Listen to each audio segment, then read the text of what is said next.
Jadi insan kamil ini kita bisa nyampe ke makom insan kamil jalurnya dua. Yang pertama adalah izin Allah, pertolongan Allah.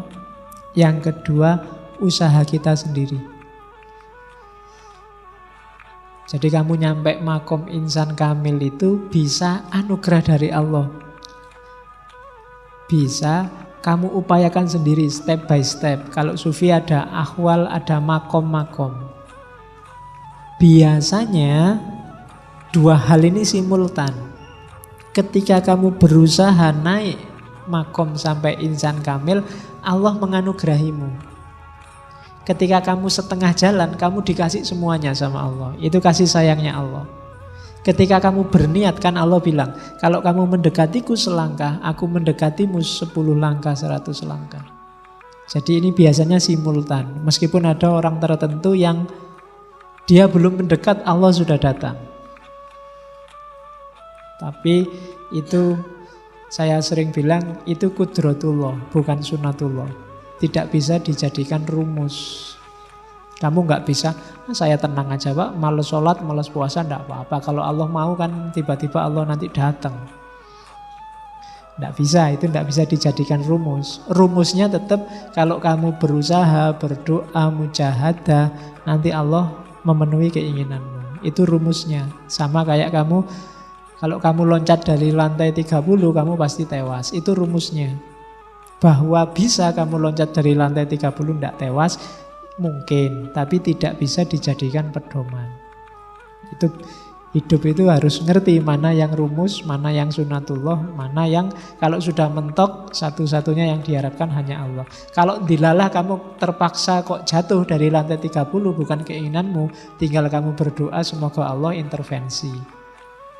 Kan begitu. Tapi nggak boleh sejak awal kamu, kalau nggak mati ya nggak mati aja, terus kamu loncat. Karena rumus dasarnya kamu pasti mati. Jadi caranya begitu. Apakah hidup ini qadariyah apa jabariyah? Ya diawali dari qadariyah, rumus-rumus. Nanti Allah yang menentukan, ya monggo. Itu sudah haknya Allah. Nah insan kamil ini, ya kamu harus berusaha mewujudkan ideal-ideal tadi di atas, takholak bi ahlakillah dan seterusnya. Nah, biasanya step-stepnya itu. Jadi yang pertama, ini yang saya bilang saya harus ngadep ke sana karena enggak bawa kacamata. Oke, yang pertama levelnya adalah enggak usah fana fil mukhalafat. Memfanakan dosa. Itu level pertama.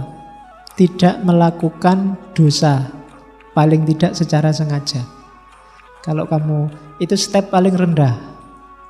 Ya, step paling bawah.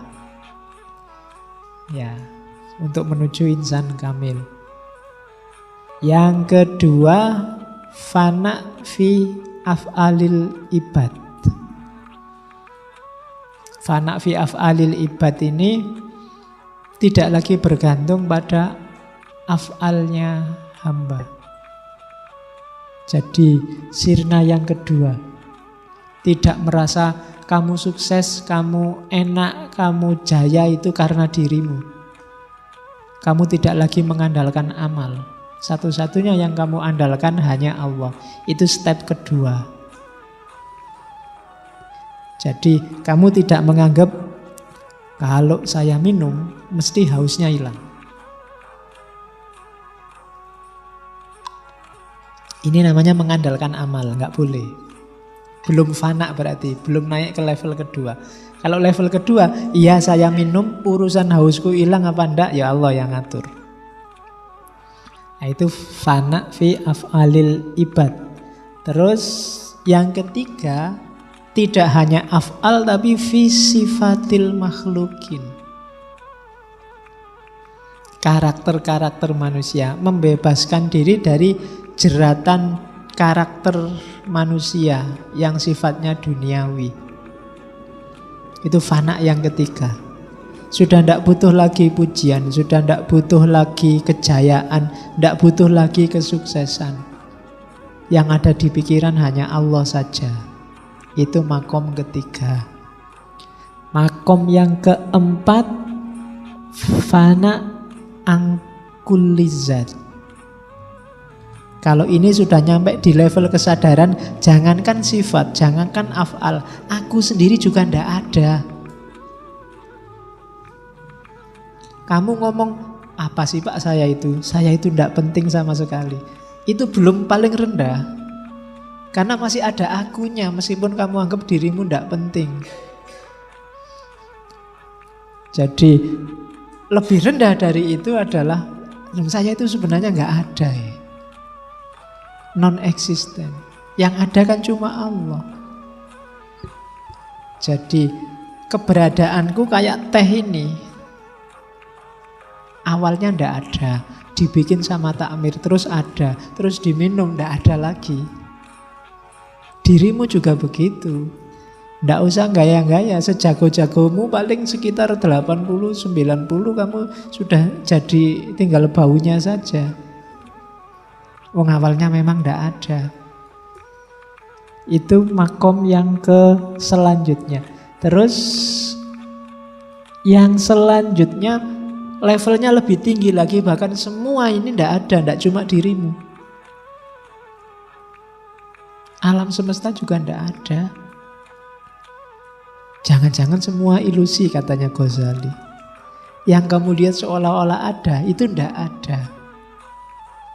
Jangan-jangan ini semua mimpi, katanya Descartes. Kamu mimpi itu kan seolah-olah kayak beneran. Jangan-jangan ngaji ini cuma mimpi, begitu bangun, yalah mimpi serius amat. Kan bisa kayak gitu. Kan katanya Ghazali, siapa tahu besok ketika kita sudah meninggal, terus masuk ke alam barzah, kita baru sadar, alah ternyata dunia kemarin itu tidak penting sama sekali. Sama kayak kamu ketika masuk ke alam dunia, kamu anggap alam rahim itu kan, alah itu cuma menjaga biar tetap hidup aja, tidak penting. Lebih penting alam dunia ini. Mungkin besok kamu masuk alam barzah juga begitu. Alah kalau cuma kayak gitu ngapain kemarin dadak tawuran, dadak nangis-nangis, dadak. Mungkin kamu begitu besok di alam barzah. Ya nanti kita ketemu di sana ya. Nanti kita ngobrol lagi. Kita bikin ngaji filsafat cabang sana ya. Oke. Terus yang paling tinggi adalah fana angkuli ma siwallah. Sudah hilang kalau itu. Merasa saja tidak ada. Kalau tadi yang di sebelumnya kan merasa bahwa alam ini tidak ada, merasa dirimu tidak ada. Itu juga masih trik karena masih ada yang merasa. Di level paling atas merasanya sudah tidak ada, sudah hilang. Sudah wallahu alam bisawab. Itu makom paling tinggi, fana. Saya tidak tahu kita sekarang ada di makom berapa, atau masih baru belajar makom, belum masuk ke makom-makom. Dari situ kita membangun jati diri kita, insan kamil.